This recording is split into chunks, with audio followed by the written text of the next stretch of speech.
What's up, everyone, and welcome into the Buffalo Sports Collective. It is Monday, January 27th, 2025. As always, I am PK alongside my co-host Phil over there.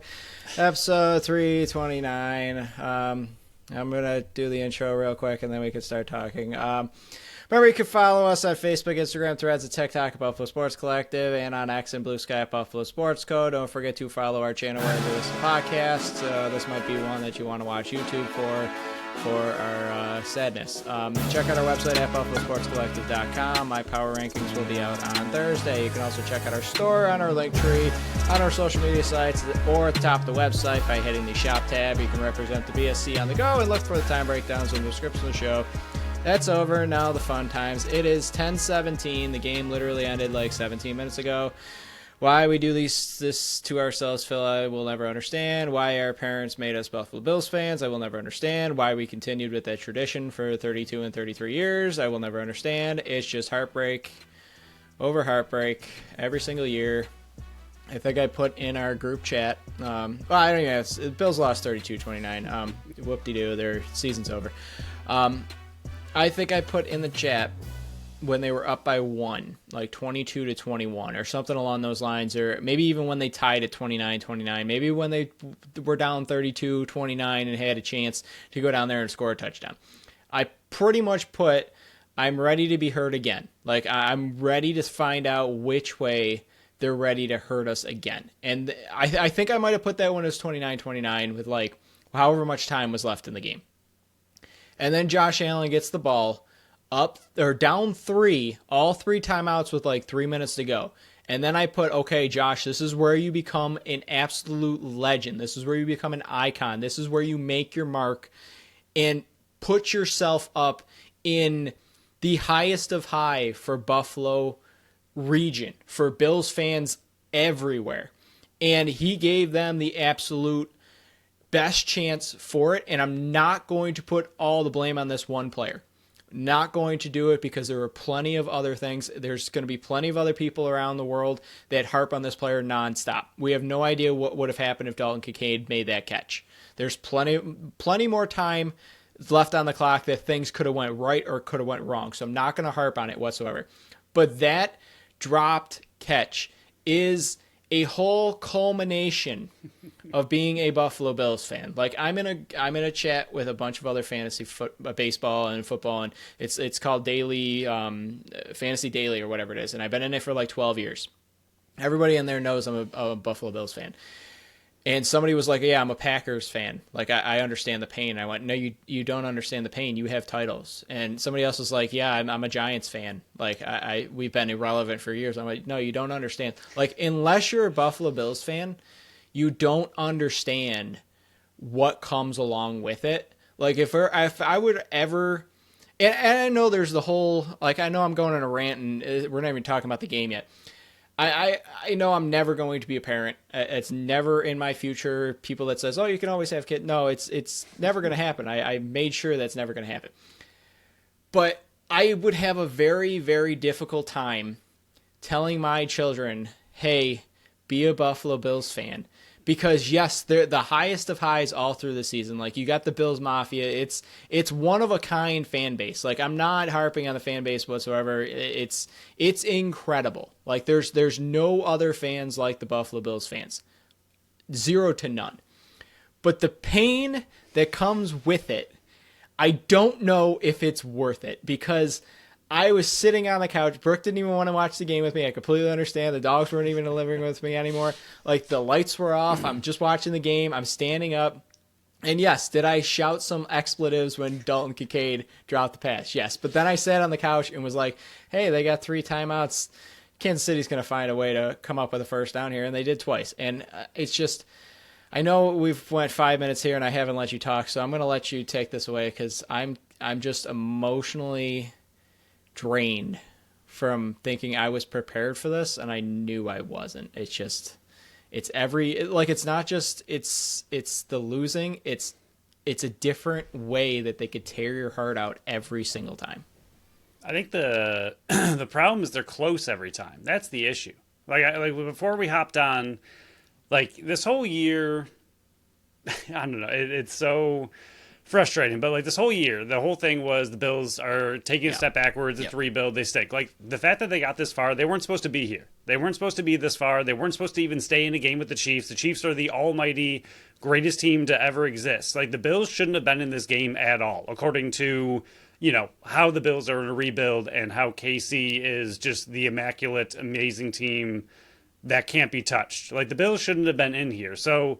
And even all the years past, like KC's always been the team to beat, and the Bills are always the team going up against them. And every single time, it hurts that much more because they're close. They're always this close. You get to 13 seconds left, and you have a shot to go to the Super Bowl, and it gets ripped away. You get to, like you just said, 3 minutes left. You're down by 3, but you have all the chance in the world to eat up the entire clock, march down the field, score a touchdown, end the game. Like it's over. Like you had the opportunity was presented to you to win the game. And once again, you couldn't do it. And like we were saying before I got on here was like, I would have rather have lost last week. Like let the Ravens, who were predicted to win against the Bills at home, like let them beat you. So this game doesn't hurt nearly as much. Do you lose to the Ravens? Like that was a scary game. That was a good team. The Ravens are really good. If the Bills lost that game, no one would have faulted them for losing that game. No one really faults them in a way for losing this game, but this one hurts that much more because you got so close again, and it's the same team over and over and over. And I know the Bills aren't even making the Super Bowl, so I have to imagine that how it felt losing 4 straight Super Bowls must have been still worse, I assume. But I feel like we're getting... At least the first one. The missed field goal, that one probably is the top echelon, but I wasn't even born yet, so no, exactly. I'm not I was going to say, that like, in my pain years. I feel like we're getting a taste of what that was like, though. Like, the Bills of now just are fantastic during the season, have won the AFC East plenty of times, cruised through the regular season like it's nothing, get to playoffs, go up against the Chiefs, and lose. And that's all they do. That's all they know. Yes, it was the Bengals the one time, but still, like, I feel like we're getting a piece of what it used to be like to lose 4 straight Super Bowls because the Bills keep not even making the Super Bowl, running into the same team. It's just so frustrating and annoying. And again, this team wasn't supposed to be here, but that doesn't make the hurt any less. It doesn't make the pain any less. The fact that they had a chance to win it at the end of the game, it's just all depressing. It really is. It's just so depressing. And like, thinking of next year, like I know it's because it just happened and we're talking about it right after, but I don't even care about next year, like at all. Like go to the playoffs, like until you make it to a Super Bowl, I'm over it. Like it's so frustrating. I know we should be happy because there were 17 years where the Bills didn't make playoffs, and we finally at least have consistently done that as a team. So we should be excited. And again, plenty of teams would love to be where the Bills were today, just to even get that opportunity, get that chance. So I know when it settles down, I'll be able to look back on this season and be pretty proud of what the team was able to do and start talking about all the money they have and that next year was supposed to be the year anyway. But it's all just miserable for the most part right now. I don't even really want to talk about the game. I mean, we can. Everyone just watched it for the most part that's listening to this. So you saw with your own eyes what happened. I mean, there was just, like you said, yes, that Kincaid play culminates the whole game of what happened, but there were so many missed opportunities. And yes, the Chiefs are a great team. They're coached impressively. The Mahomes is a very good player, but like, once again, I feel like the Bills beat themselves in this game. They had so many chances to take hold of this game and win this game, and once again, they just let it slip. Yeah, I mean, this has never been a show, and I don't think it'll ever be a show that faults the refs besides like the beyond egregious ones where they lose control of a game. And we kind of harped on that one with the Bandits versus the Rock game. We kind of thought that the refs were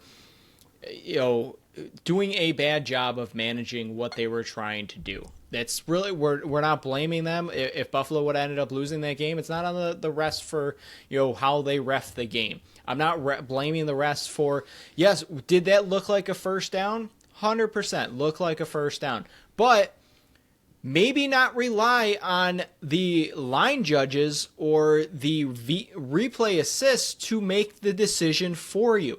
If Dalton Kincaid reaches out, your first round tight end that you drafted to be elite, that everybody was expecting to be elite, breaks that tackle or gets that extra yard, that's not even in the equation. If your quarterback or offensive coordinator calls a different type of sneak, we tweeted out, I don't understand. Does Josh Allen not know how to sneak straight or to the right? Because newsflash, and you guys get paid for this, and you have all the analytics out there nonstop. Maybe the analytics are saying, hey, go to the left. Josh is unbelievable in the left. Maybe they don't update that and go by the day-to-day ones, because going to the left, I don't think he got one all game long. The only one that he got, I believe, was maybe diving over top. Maybe one. But like, it used to be undefeated. Like, they used to be not being able to be stopped by that, and they kept going left, and I don't understand it. Like, didn't adjust. But like, even the Kansas City calls the timeout, or maybe it was the next quarter or something, and Tony Romo was going like, hey, they're counting your snap counts. Like, maybe you can just do a different snap count. But when Josh Allen does his hard count like that, it's pretty obvious that it's a hard count and not a snap count, because it's different than what he does. Like, why can't you just say it is in the exact same? And this is not me blaming Josh Allen whatsoever. It's just there's so many pieces to why they ended up losing this game. It was a slow start. Their offense stunk. Matt Collins was unbelievable in this thing. That was one of the very few players that actually stepped up in this game. It's just, I'm not blaming the defense very much, because in the first half they were trash, like complete trash. But the second half they stepped up. They gave multiple stops. Like the first two drives by Kansas City were stopped. They held them to a field goal and got the sack on Patrick Mahomes on that field goal. That allowed the offense to go get the ball. The offense is just, too many times, the offense just lets Josh Allen down and lets the whole team down by just not executing plays. It's so infuriating to see the same things on repeat year after year, like different players, but it's the same thing over and over. And yes, we're going to have all off season to talk about like the changes and what they need to do. It's just, I don't know what else they need to do. Like, yes, you said right from the get-go, they were not expecting to be in this position. They were retooling. The GM said, hey, we're retooling this year.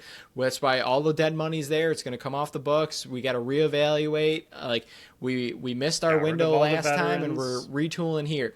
But we said it maybe like week 10 or week 11 that it's time to move the goalposts. Like, you're doing well. It's time to move the goalposts. And my bold prediction before the season started, they're going to win the AFC East, but they're going to be a first-round exit, and boom, done. Denver, smoked them. Last week versus Ravens, yes, did Mark Andrews drop the two-point conversion? Yeah, but Josh Allen was going to get the ball and maybe go down there and win the field goal, maybe get the same result. Then you go into Kansas City, and to me, like, even if you want to include the 13 seconds, I thought this was the best opportunity that they've had to make the Super Bowl in the Josh Allen era. Like, the only other time they made the championship, the AFC championship, was when they got blown out 38-24, and they were clearly not ready for the Kansas City Chiefs. The 13 seconds, remember, that was divisional round. They still would have had to go to and beat Cincinnati. So that's not, everybody's saying, yeah, you would have blown through Cincinnati, but Cincinnati's had your number as well. Like, there's no guaranteeing. This, to me, was their best opportunity in the Josh Allen era to get it done, and they came up short once again. And it's just, I'm trying to be therapeutic in this one and trying to get it all off my chest, but I know there's going to be so many things that we missed and so many other things we want to talk about, but it happened 30 minutes ago, and it's still so raw that it's just, I don't know.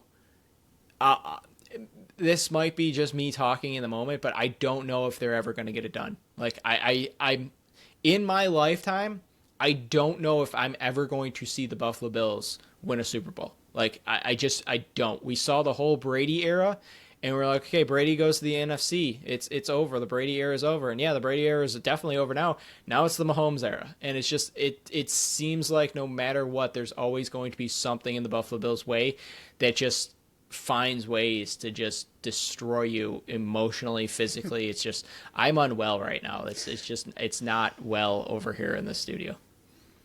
Yeah, I mean, it's just, again, like, it's nice not to get blown out, I guess. But the chances were there to win this game, and penalties that some were bogus, some were fine. I mean, losing Bernard early on and then Elam coming in, my goodness was he Benford. torched. Benford, sorry. Elam's horrible.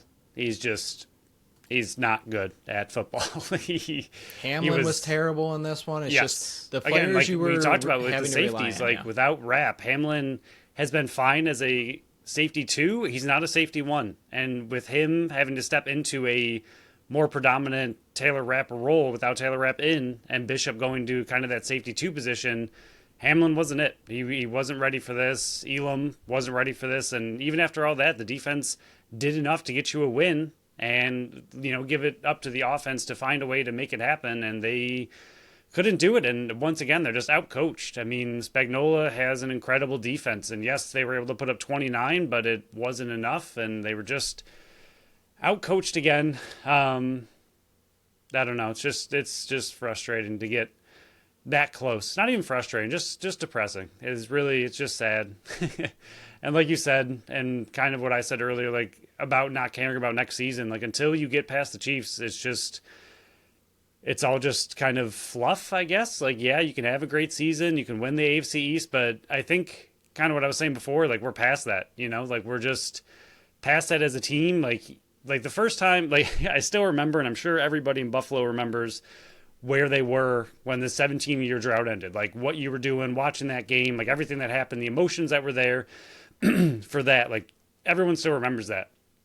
We're so far removed from that as just a fan base, as a team, as in everything. Like your standards have to rise by a ton, and they've been Super Bowl favorites year in and year out. Like, this is the first time in a couple of years they haven't been picked to win the Super Bowl to start the season, and yet once again you fall short. The other couple of years that you've been picked as Super Bowl favorites, you fall short. Like it's literally Super Bowl or bust, because like everything else just doesn't feel good enough anymore. Like it's not enough anymore to win the AFC East. Like it's over and done. Like I don't care about winning the AFC East anymore. I don't care about getting to the AFC Championship anymore. Like you have to get to the Super Bowl. That's it. Like everything else just feels yucky. It just doesn't feel good enough. Like I know, like I said earlier, like yeah, plenty of teams would like to be in this position, and so maybe it's a little selfish, but you have an MVP QB on your team, whether he's going to get it or not. He's up for MVPs in the MVP conversation. Like he's clearly a top 5 QB in the entire NFL. Like that, I'm pretty sure is just known, and yet you can't get it done. Like the standards are Super Bowl or nothing, and when you don't get there, it's just depressing, and it just feels like another wasted season. Like every year that they don't get there just feels like a waste. When you have Josh doing what he's doing with the team and trying to do the best they can, it just feels like another massive letdown of a year, even if it was relatively successful and was overall good. Again, when we take a step back, yes, they made it all the way this far. They only lost by 3. All of that is nice, but it just feels like a waste again. Yeah, and I understand that this is kind of like the Bandits-esque a little bit, just because of how good Buffalo has been. Yes, they haven't gotten that final achievement yet, and they haven't even been in the title game to possibly reach that achievement. But because of how dominant they have been, it's kind of tough to look at other franchises and go like, okay, but they're struggling as well. And it's hard to look back towards the drought years just because they were so long ago. Like you said, everybody remembers where you were. I remember I was in my parents' basement when they still had a bench that was carved out, watching the game with my dad, and seeing the reaction and seeing, I think it was Tyler Boyd made that catch over top of the Ravens and getting in the end zone. I'm like, holy crap, we're going to the playoffs. You and I don't ever remember the Bills in the playoffs. Like, we were, 7 and 8 years old, if that, if I remember correctly, right, with the Music City Miracle. And yes, I'm bringing up even more pain for Bills fans. Sorry, but it's all we know. It's tough to put yourself in a different position just because of how successful they have been and how great regular seasons have been, by sitting here after they get eliminated in the playoffs once again, falling short of another chance at a Super Bowl. But it's just, I'm kind of at a loss for words. Like, their top draft picks, like Dalton Kincaid goes 2 for 13 in this game.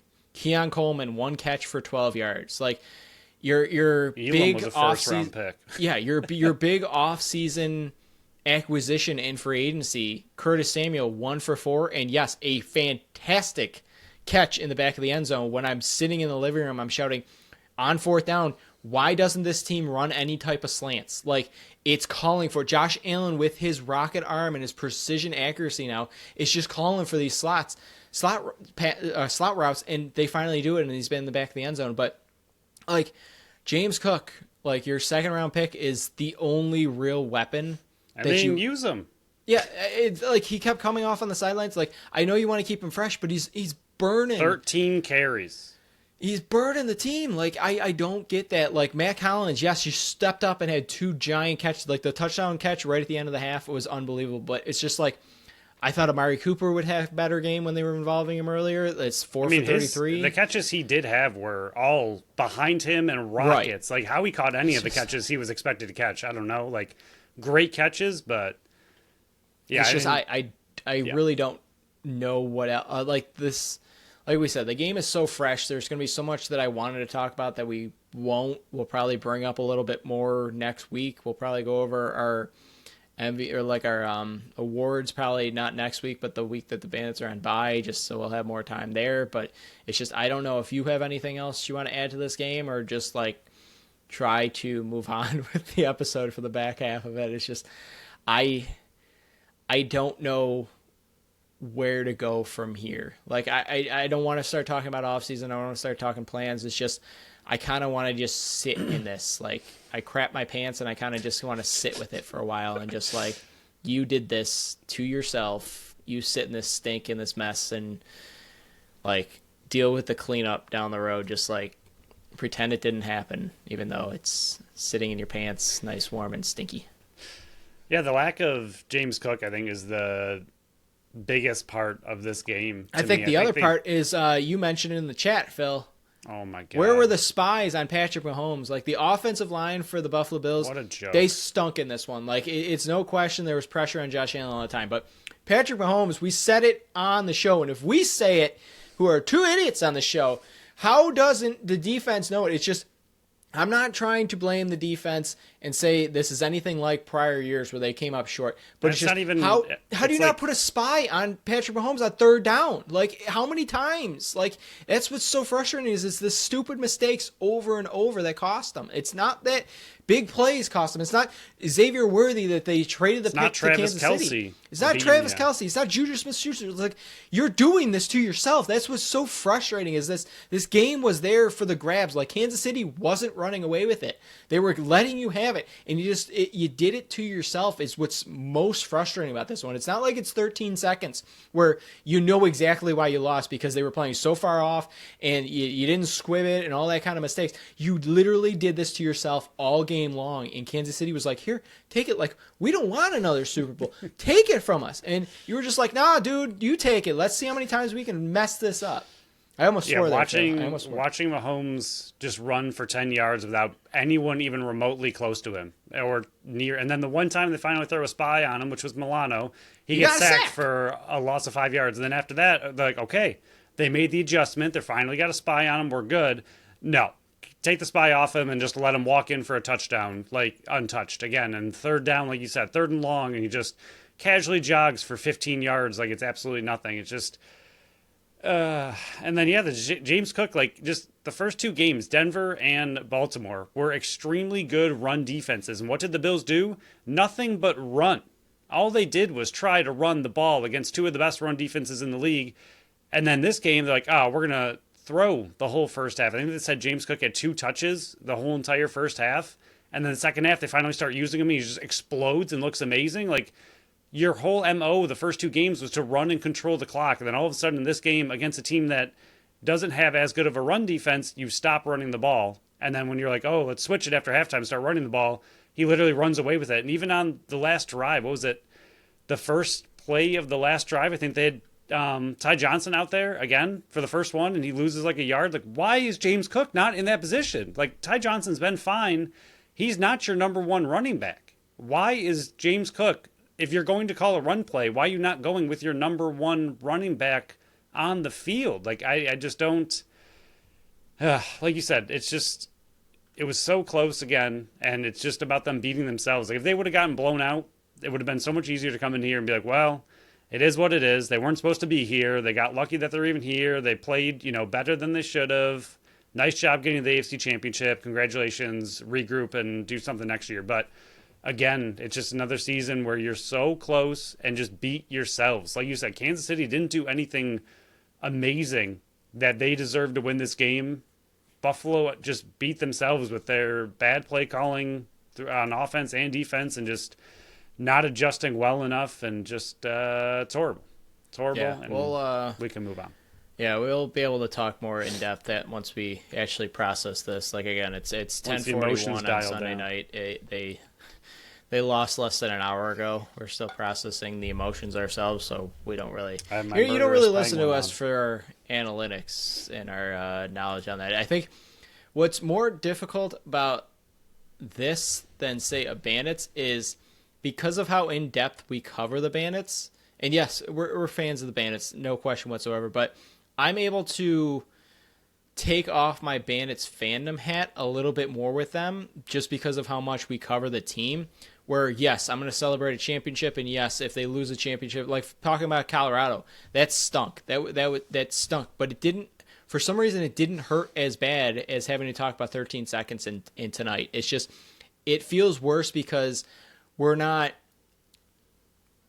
don't cover them the same way that we cover the Buffalo Bandits, and how much time and effort and coverage we put on the Buffalo Bandits to try to grow the sport rather than just be a fan podcast of it.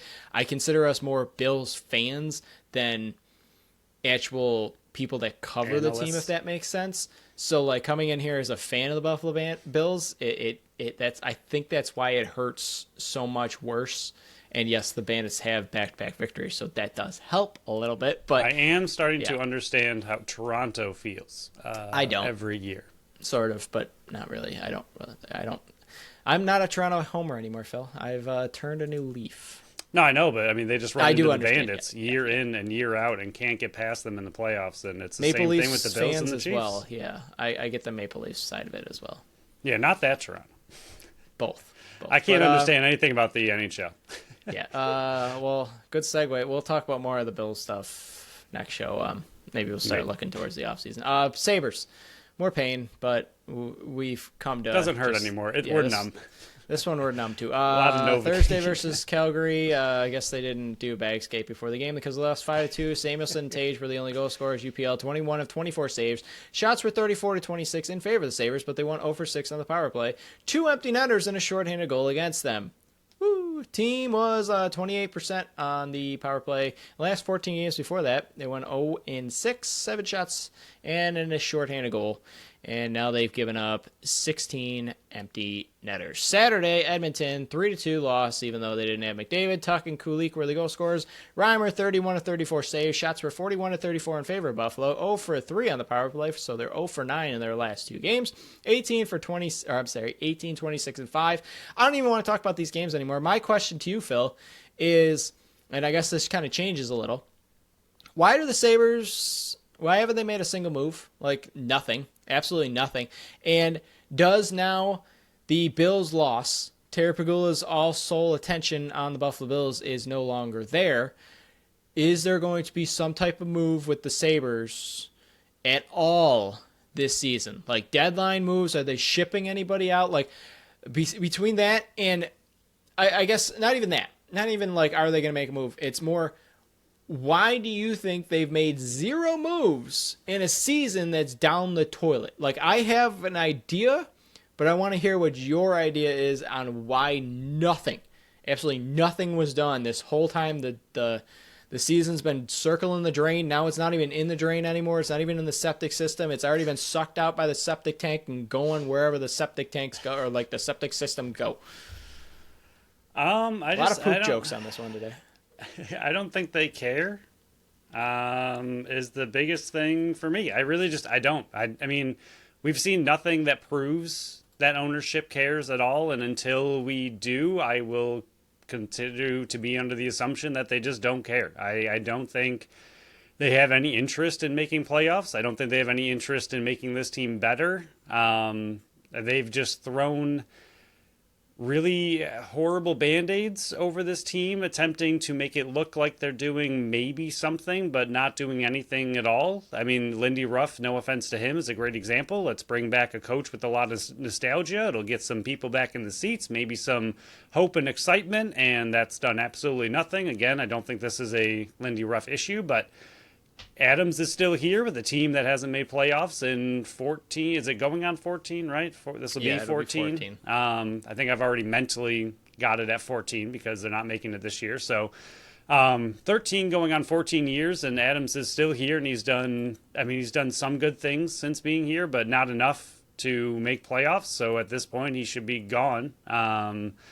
Any major moves that they'll make? No. I don't see them making any, actual impactful moves. I see them making a lot of, we're about to lose this player to free agency, like a Reimer for a 7th round pick. I could see them doing that at the deadline. I could see them trading some young player or something for a 4th, because why not? As far as a move to actually move this team in the right direction, no, I don't see them making any impactful moves anytime soon. And other than selling the team, I really have no idea what this team can do to get me back to want involved at all, or to even slightly begin to believe in them or the organization.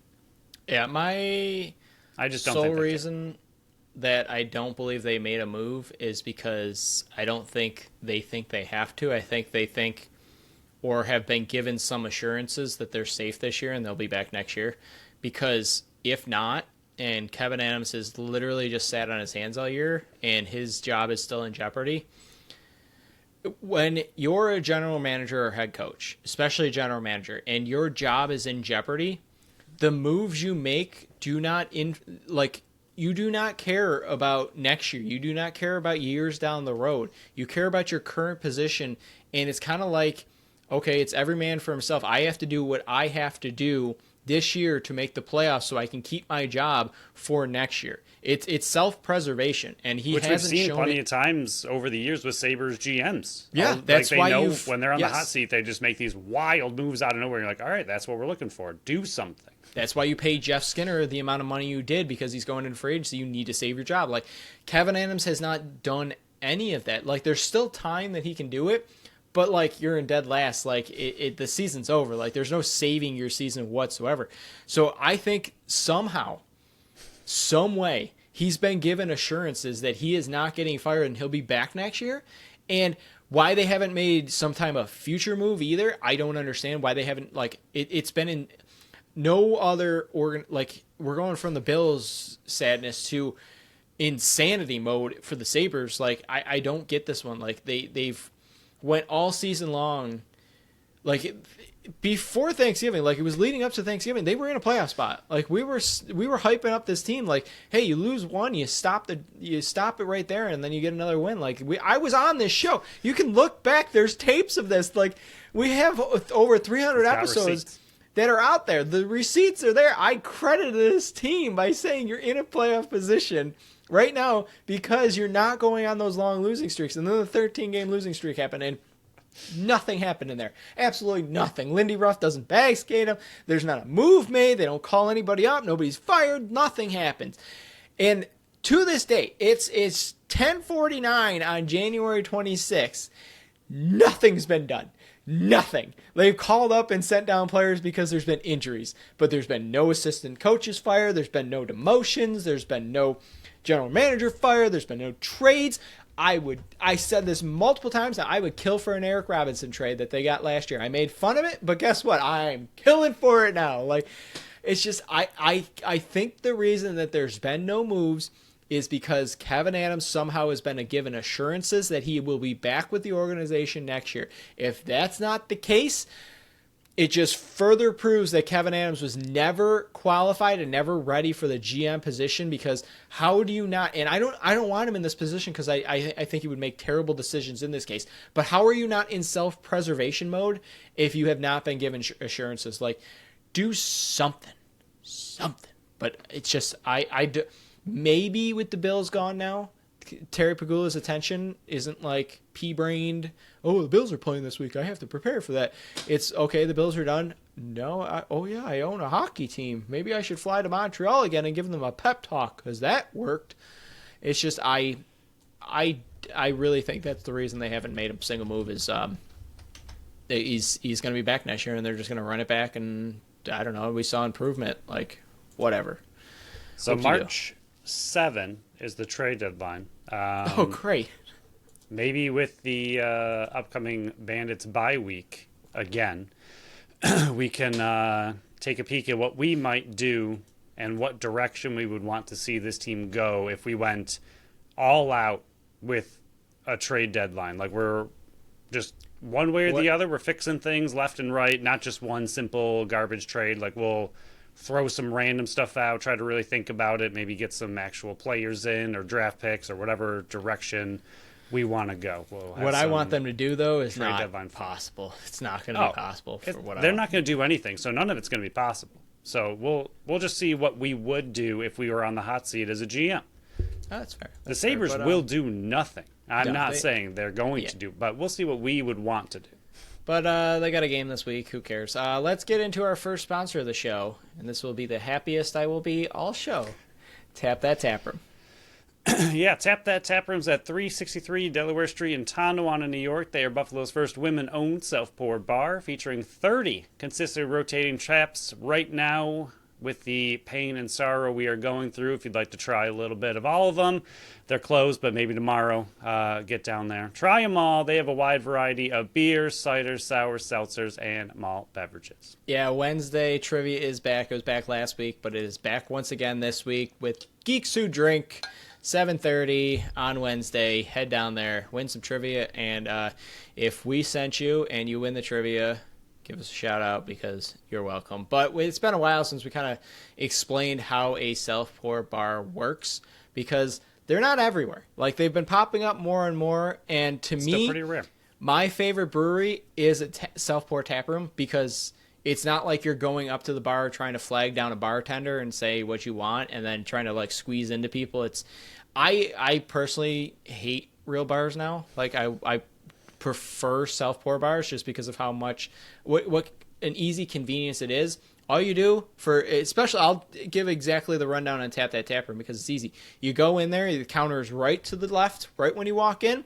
You go there, you say who you are, give them your card. They give you one of their cards, and what you do is you take that card with yourself, walk over. There's a shelf full of glasses. You grab a glass. You look at all 30 taps. It goes around the corner, so don't just think, oh, it's just this one. No, there's a little hidden corner right there. You can check out those ones. There's probably like 6 or 7 over there, too.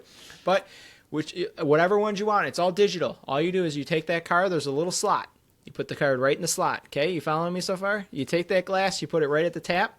You go underneath the one you want. Then you just pull that tap slowly right in front of you. If you don't know if you like that drink, just do it a little bit, and then take a little sip. If you like it, go back, fill up the whole glass. There's a little counter on how many ounces and how much it costs. It's perfect.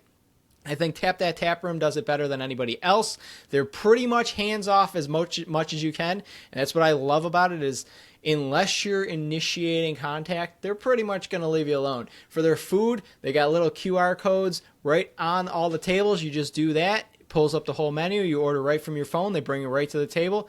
Easy peasy. If you only want to talk to them right at the counter, that's all you have to do. You close out your tab. You talk to them before and after. Self-pour tap rooms are by far the way of the future, and nobody does it better than Tap That Tap Room. So check out their Facebook page to find out what other events are going there so they can draw you in and find out what's on tap and what's on deck, which is another added feature. Go to tapthattaproom.com because, Phil, they have something. For everyone. Nailed it this time, Phil. We had some games going on in the NLL this week, not the Buffalo Bandits because they were off on their 4th of 9 byes. They got a game coming up this week and then another bye. But 4 games on tap. Toronto takes down Calgary 14-9. They were up 5-1 after 1, 8-3 at half, and 13-4 after a 3. Toronto, they might be back, Phil. They're 2-5. They got a ways to go, but they're looking really good now that they're getting healthy and Rose is playing much better in front of a much more improved defense, and getting Rogers sent back on the back end definitely helps. Calgary, they're dropping down. They made some questionable decisions why Maya wasn't in the lineup. Doesn't make any sense. He's been killing it the last 2 games, and they decided to bench him. Don't know why, but McLeod played really bad in this one, only played 35 minutes, and Bowman came in relief, 25 minutes.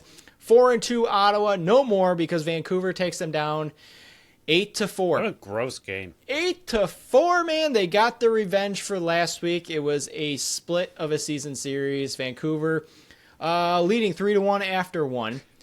They were down they were up 3-4 at half, and they were leading 7-4 at halftime. They were 0-3 on the power play, so I believe they went 0-8 against Ottawa, but this one did not matter. Charlotte Beatties came alive in this one. Walsh, unbelievable. Nice bounce back game from the Philly game. He went 33 of 37 in net. Ottawa, feel bad for Zach Higgins, man. 41 of 49 saves and a loss. That stinks. Colorado moves to 5-3 with an 11-10 victory over Rochester. You got to feel for Rochester fans.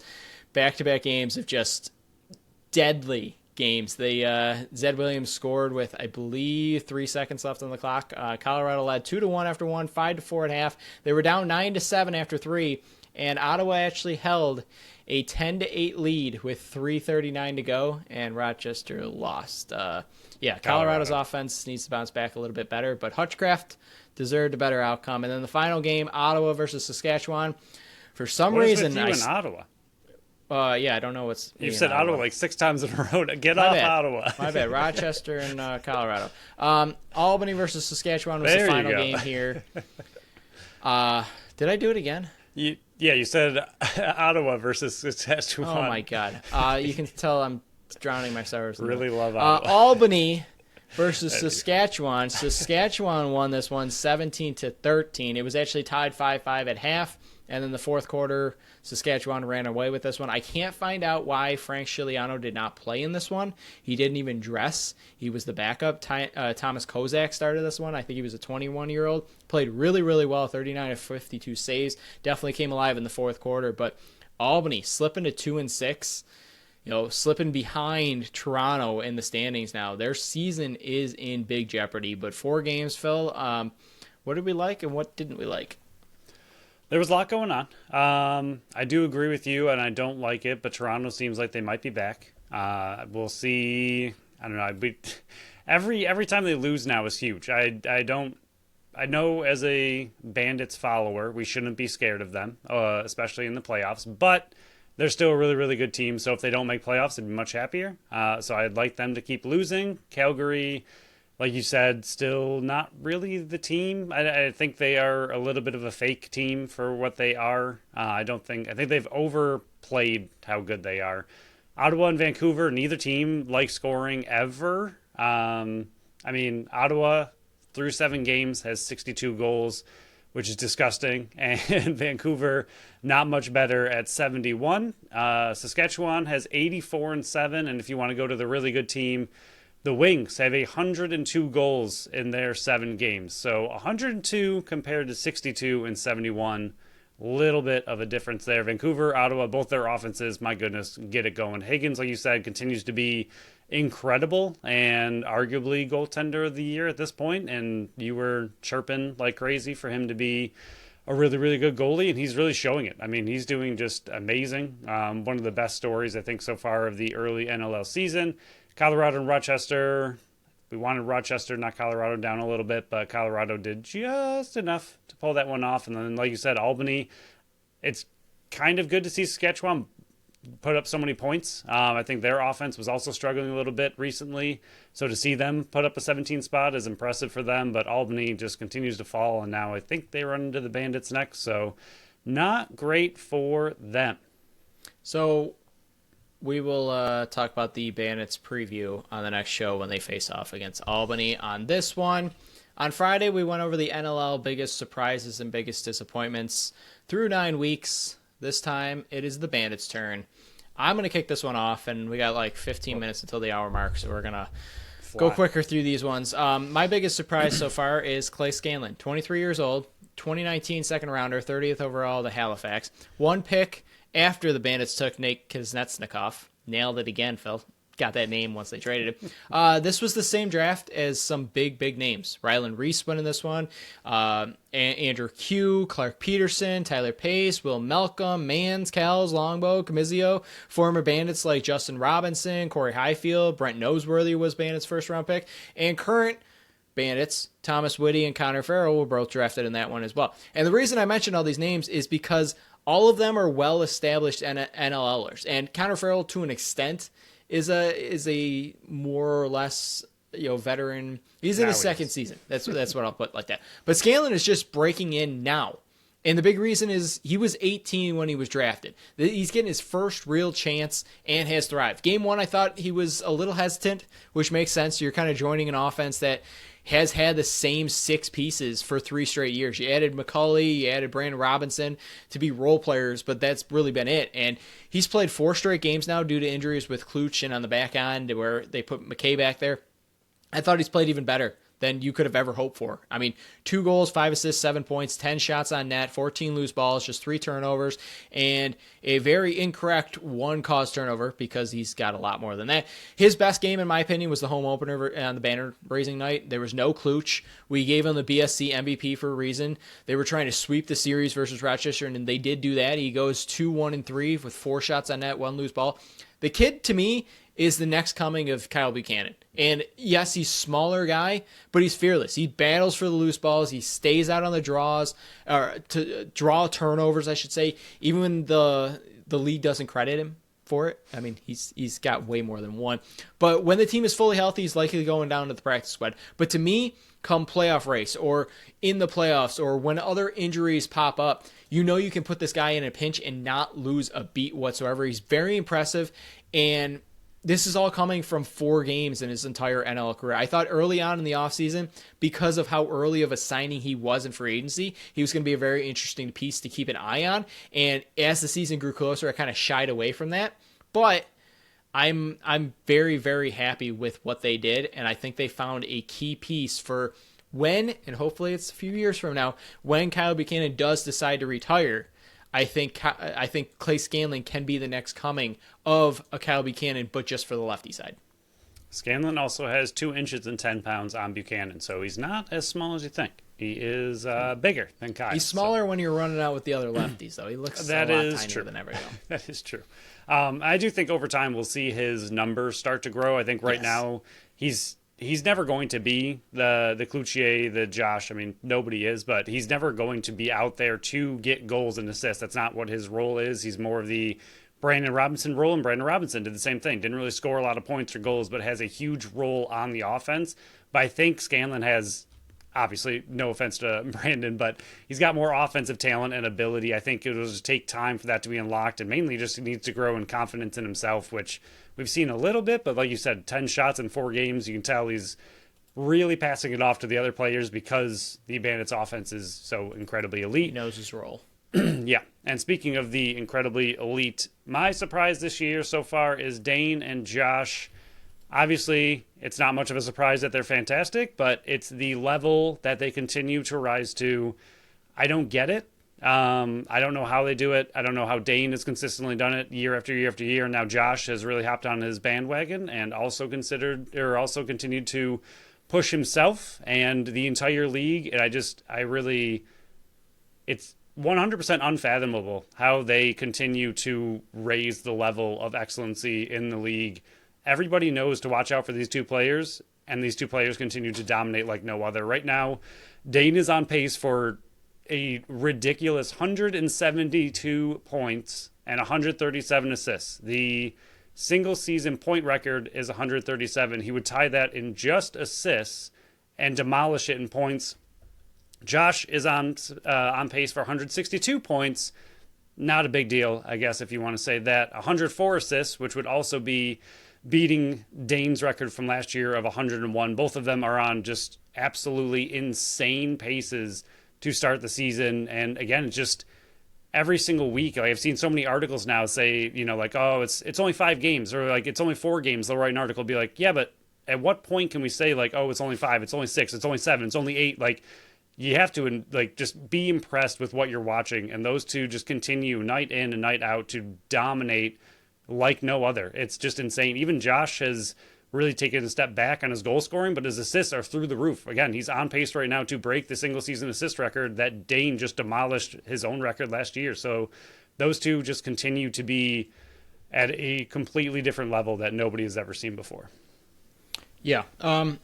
They're really good. They're and enjoy what you're witnessing at all times. Yeah, I'm pulling up the quote right here. I like to reference this one multiple times, and I wanted to actually get it right. You really did. I wish there was a way to know you're in the good old days before you actually left them, and we're in them. We've been saying it for years now. Like, this thing that we're seeing between Dane and Josh, it might never happen again. Not just with the Buffalo Bandits, but in the NLL. It's something special. You're watching legit greatness in front of your TV screens or in person or whatever it is when you're actually watching them play. So I hope everybody actually is taking advantage of that and just take it in. Realizing that this isn't normal. Like, I know you're seeing it and you've seen it for the last 3, 4, 5 years of this greatness, and each year they keep topping what they were doing, and you gave all the stats. I just hope everybody's actually realizing that this isn't normal. This isn't a common thing that is just like, hey, whenever we draft another player, we'll just keep getting the same thing. Like, they're not human, what they're doing. So I hope everybody actually realizes that. But my second one here for the biggest surprises is the offensive back checking and the cause turnovers. Now, the cause turnovers, I have a problem with this. Steve Priolo mentioned it, and I've kind of stood by him on this one. It's kind of an issue for me is that there's really nobody fact-checking this. Like, I'm not blaming the statistician between the boards because he's got multiple jobs to do. It's just I wish there was people that rewatch these games kind of like we do, but like kept track of all these kind of stats. Them for you. Buchanan, 2 cause turnovers, tied for 14th among forwards. You got McKay, who's got 6. I'm not really counting that because he's kind of playing a dual role. Yes, he's mostly forward, but he's got a full game under his belt of the back end as well. Nanticoke's got 18 loose balls, which is 58th. Byrne is tied for 9th with 3 cause turnovers amongst forward. This is all forwards, by the way. 25 loose balls, which is 33rd. Smith tied for 5th with 4 cause turnovers. That's what I'm saying is, yes, there's players that might have more cause turnovers and more loose balls for the forward group, but as we know, and as I already mentioned, they don't keep track of this, so take these numbers with a grain of salt, but their back checking this year and the ability to cause turnovers to get secondary possessions has been a sight to see. And versus Toronto, I counted 9 times that the forwards were able to get the ball back one way or another. And sometimes it's not even causing the cause turnover. Sometimes it's 8-second violations. Sometimes it's players drawing penalties, trying to get back there and getting blindside picked, and that's being called. They're shoved behind. It's the loose ball battles, the second chances. I remember one time Scanlon forced the player back into the crease, and that was a turnover, but he doesn't get called for it. Opponents just throwing the ball, airmailing it down the field into the corners because they're just stuck. But I think it depends on who they really face. Versus Philly, we kind of mentioned it. We saw them do it less because I think their offensive group was just so good they wanted to get their defense on there. But an unhealthy forward group for the Toronto Rock, you saw that, and that's when you saw the 9 times versus forward. I think having McKay out there, who is naturally a defender/transition player, is playing out the odor helps a lot, but I think the rest of the team has kind of bought into that and saying, hey, it buys more time for the defense to get on the field and get set into that because the forwards are still busting their butt, even if they get beat right to the bench, and then they pull out the defender's transition player onto the field. But they're back checking this year and their ability to cause turnovers. Yes, we've seen Dane and Josh play defensive shifts, but this is different than them playing defensive shifts. This is them playing defense on the offensive end and causing secondary opportunities, and it's been fantastic to see, and I absolutely love it. But it also goes back to those two, as great as they are with getting points and everything, to see them do the amount of dirty work that they do. It's not and common. The hustle. Like, it's so easy to follow it for the rest of the team. Like, if you're seeing your all-star players do all the dirty work, get all the hits, get all the cause turnovers, fight really hard to the last second of a shift, it's really easy as a trickle-down effect for the entire team to go, oh, wow, if they're doing it, then, yeah, I'm going to go out there and bust my butt for them as well and the team. So it's just really easy to hop on that train. I'll go fly through my next one. Nick Weiss is another big surprise for me. Not that he's not been great. He always has been. But right now, He's not quite on pace for some career highs, but in other aspects he is. Currently, he's on pace for 7 goals, 25 assists, 32 points, 147 loose balls, 29 caused turnovers, and 10 block shots. His career highs are 9 goals, 24 assists, 29 points. So that would be a career high. 117 loose balls. So that would be a really big career high for him. 29 caused turnovers instead of 24. So that would also be a career high. And then blocks are a little down. But overall, he seems to be the best transition player right now for the Bandits. He's doing everything you could possibly ask for him. He's on pace for some career highs. But in general, you just see the force and difference he makes out there. You mentioned it plenty of times when he was gone for those 10 minutes in that one game. You saw a difference on the field without him out there, and he just is having a very impactful start to the year. Yeah, 100%. I think that is what's costing me versus you in the BSC game right now is Nick Weiss. I thought Steve Perillo would step up more than he did last year, and it's kind of been Nick Weiss has been all over the place, and even with him having like 28 penalty minutes and being in the box as much as he has, his numbers are there. He's definitely making himself in the conversation for transition player of the year. I think we said it early on in the year, and I know Owen Grant's playing unbelievable out in Vancouver, but I think Nick Weiss is kind of putting himself in that category. I thought it was going to be Matt Gilroy this year, and it's kind of been Nick Weiss. He's got the points with the loose balls and the caused turnovers. If he scores a few more goals in the transition, watch out. His name could be up in the conversation. But now it's disappointments. Not all is hot and juicy, even though they're 5-0. This one was more difficult, and I had to be a little bit more creative. I clearly took the cherry-picked one right off the top, the power play. I think that's their biggest negative to me right now is they're sitting at 38%, which is tied for 12th in the league. They're 9 for 28 or 9 for 24, and yes, I'm going to do the same thing that you were criticizing other people for. It's only been 5 games. They've had the least amount of power play opportunities. And this is not me just harping on the 38% right now, because there's been a lot of times, and people that see this graphic that just see the power play, they're probably going to bring up exactly what I'm saying right now. And that's why you listen to the podcast and not just go off the graphics, because we go into more details on the podcast. But for me, I understand that there's been a lot of opportunities where they have the man advantage on the delayed calls, and they've scored multiple times on that.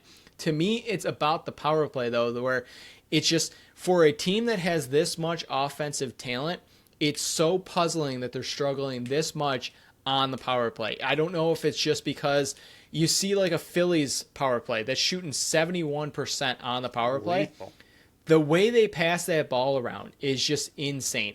I wish Buffalo would do a little bit more of that. I wish we would see more quick sticks that's having Dane pass it over. If you put Dane on the lower side just a few times, like once or twice on a power play, if you don't have him lead the charge and you put him down at the bottom bottom right, and you're able to get it to him and then quick pass it over to the left side for either Ian McKay, who's got a great quick stick, or Kluch over there with a great quick stick, you're going to be able to capitalize on those power play opportunities, because especially big-time goaltenders are not able to get across that quickly. Yes, this is a little bit more dangerous because you got a goalie and then 2 low defenders blocking that, but if you can zip that pass across, it's a clear and obvious one. And who else would you rather have that pass over from a Dane Smith than a Dane Smith? So to me, it's more about addressing the power play. I'm not super worried about it, like I said, because of the offensive talent that they have, but power play right now is the biggest glaring hole that they have on this team, that if they're able to capitalize that, you might see a 20 to 25 goal game, Phil, because if they're able to fix that, oh my God, watch out. Yeah, and I do wonder if because of how talented the team is, they're just giving it time. It could be, yeah. Like, how long do they wait before they make an adjustment? Because, I mean, yes, you want to make an adjustment, but again, with the amount of talent they have and the talent forward group that they have, I wonder if they're just like, all right, at some point it's going to click, because this group is too talented for it not to click. And at some point, if it doesn't, then you might see a shakeup with what you're saying, like have a different person on the point and mix up kind of some of their strategies. But for now, I could see them being like, all right, you know what? We're good enough. It'll work itself out at some point. My first disappointment is the transition, and this one's really tricky. We heard Priolo mention it on his podcast that so many times the defense, with how good the offense is, so many times the defense wants to just get off the field. They're like, just hand it over to the offense. They're incredible. Let them do what they do. But at some point, and we've already seen multiple games where Nick Weiss has had to step up and score a really big goal, or the last game where Wires finally got the first goal of his career, Dylan Robinson has missed a few breakaway attempts. Like, they have the opportunities at times, but I want to see them push more occasionally. It doesn't have to, like, if it's not there, don't force it. But they have opportunities sometimes where they're just giving up too easily and giving it off to the offense. And I understand when you have an offense as lethal as they are, they're not scoring under 13 goals a game once this year.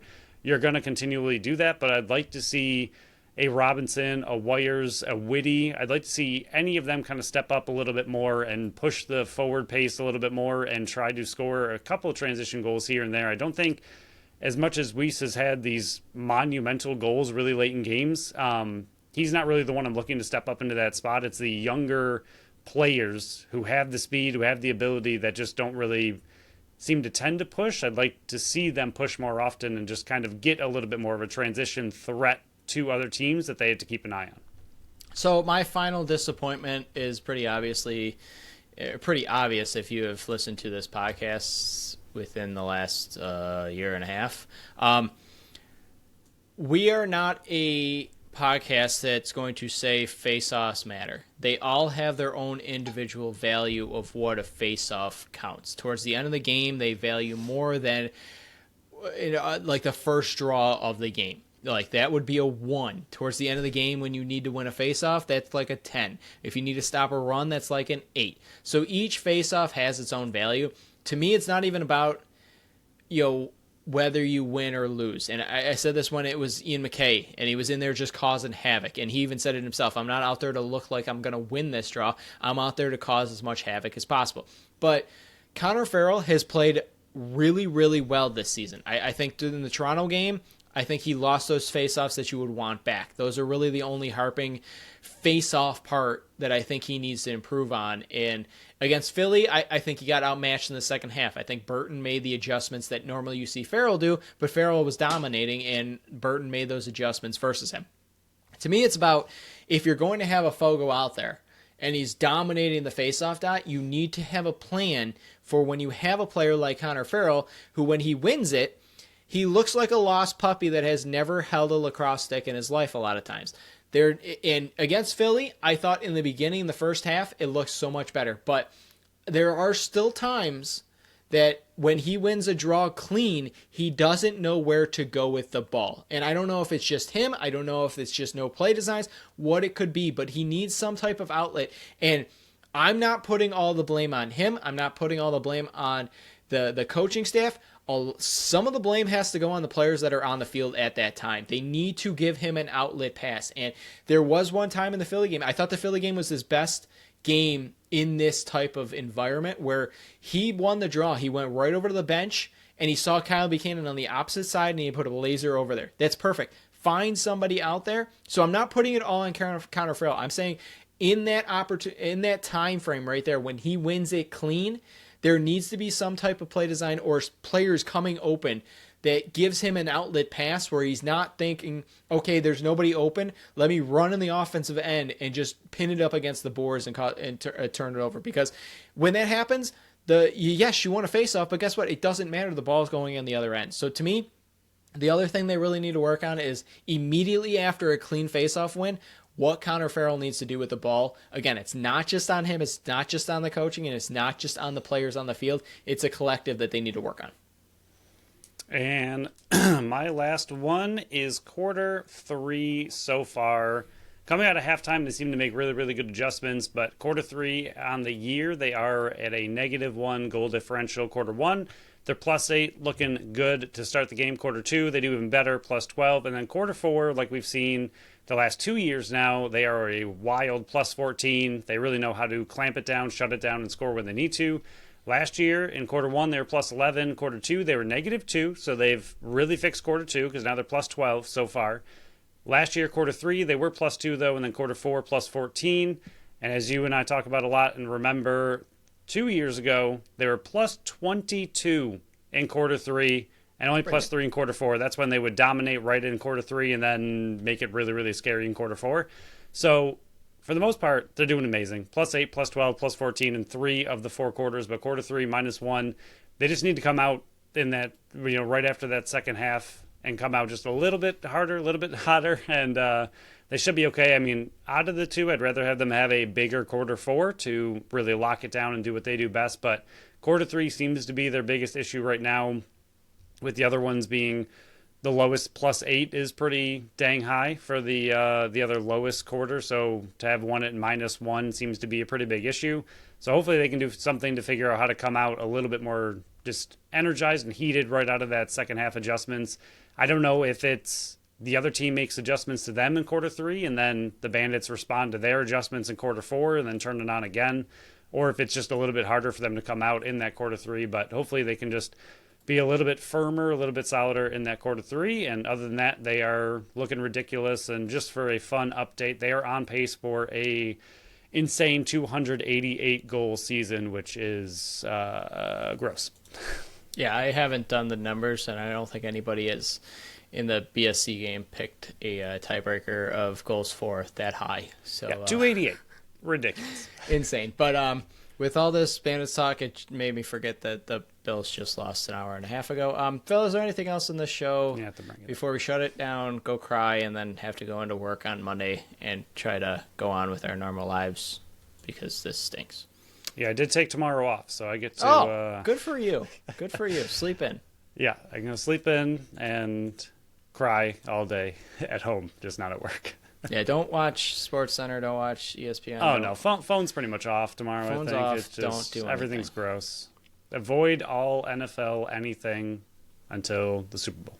Yes. And even then, maybe go just Eagles. Watch the halftime show and then maybe look on what the score was and then put your phone back down. But yeah, that will end this episode.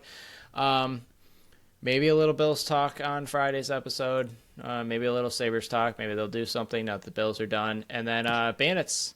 It's pretty much Bandits here on out now, Phil. I mean, we've been fully cracking on with this for about a month now, but now we're Bandits Central show. Now that the Bills are done, it's like full-blown Buffalo Bandits. We got one more bye to get through. Full-blownsies. Then it's full go through the rest of the season. So, yeah, we'll preview Bandits versus Albany on the Friday show. So thank you all for listening to this depressing and then not so depressing and then depressing again episode of the Buffalo Sports Collective. Follow us on Facebook, Instagram, Threads, and TikTok, Buffalo Sports Collective, and on X and Blue Sky, Buffalo Sports Co. Visit our website at buffalosportscollective.com for my power rankings coming out on Thursday. Check out our store on our link tree on our socials or at the shop tab at the top of the website. Follow our channel wherever you listen to podcasts and make sure you leave us that review on Apple and Spotify. Buffalo Bills fans, I am so sorry once again. Until next time, bye-bye.